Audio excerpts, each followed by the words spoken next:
Alright, this is a, I guess, 3-week update on this 49cc bike build kit. So we put this bike together for my son to ride to school. He's been riding it to school. He's gone through a few tanks of gas. Problems we have experienced: the carburetor leaked gas through here and it fills up the muffler, and we had to take the end cap of the muffler off and drain it out. Probably should drill a hole in there just so it doesn't happen again.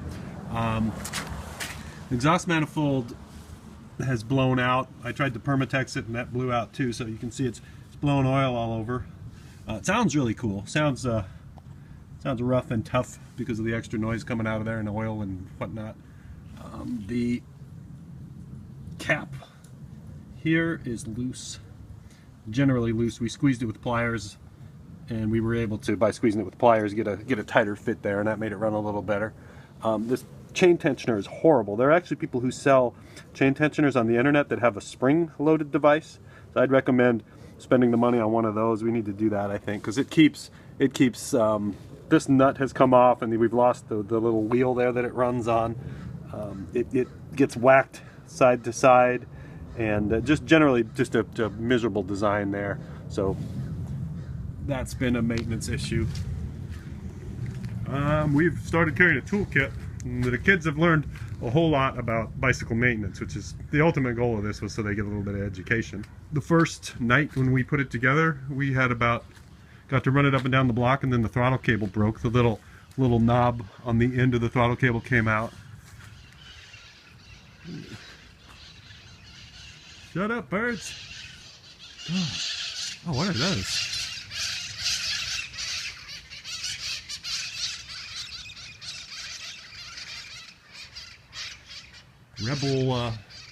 Rebel parrots. The rebel parrots come through once a year. That was a neat look at the rebel parrots. I don't know where they come from or if they escape from people's houses, but once a year they migrate through here and make a whole lot of noise. Just be happy they don't live in my yard. They're just passing through. What else? They say you should torque the head bolts every 5 hours of use. We haven't torqued them down yet. You can see there's a whole bunch of washers and a nut on there. So we'll probably take a shot at that at some point. The choke is the other issue on this bike.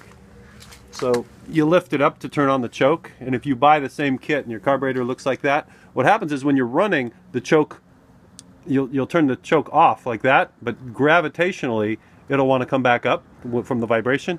And so we've had to duct tape it down, like hang a piece of duct tape off of it and then tape it down. We need to find a more permanent solution. But if you've got one of these bikes and you're riding it and then it starts to cut out, when it warms up, you can see it's already going up on its own.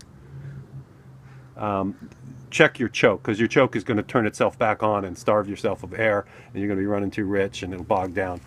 And also worth noting is the clutch makes kind of scary sounds, and it isn't very strong. So some of my son's friends were trying to rev it up and dump the clutch, and it just sounds really sad and destructive to do that, and it doesn't really take off. So the best way to ride it is to pedal and then let the clutch out slowly and kind of get up to speed. And the nice thing about the way it's geared is it's geared for higher speeds. So you got to pedal assist it when you're going slow, and then once you get rolling, it really helps you out.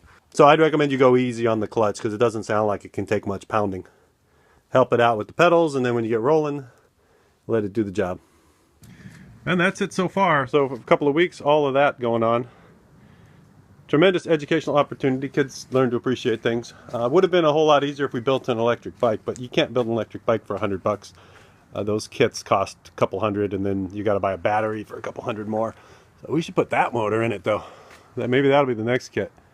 You know, I hate to say it, as an old guy who's got a bike with horsepower that can do wheelies and stuff, it's so much fun to ride a bicycle with a 20-pound gas engine in it and smoke coming out and ripping around the block. The kids are having a blast with it. And top speed, people are going to be asking me about the top speed. It's about as fast as you can pedal flat out. So, you know, maybe 20 miles an hour if you're pedaling to help it. So this is the 49cc kit, and it doesn't have a tremendous lot of power, but it gets him to school, and he isn't all sweaty. That was the goal, so we don't have to drop him off at school anymore, and he can get there without being stinky and sweaty, other than smelling like gasoline and two-stroke oil and having all this oil all over his pants. Good idea to switch to black pants and shoes and socks if you're going to ride one of these any length or distance.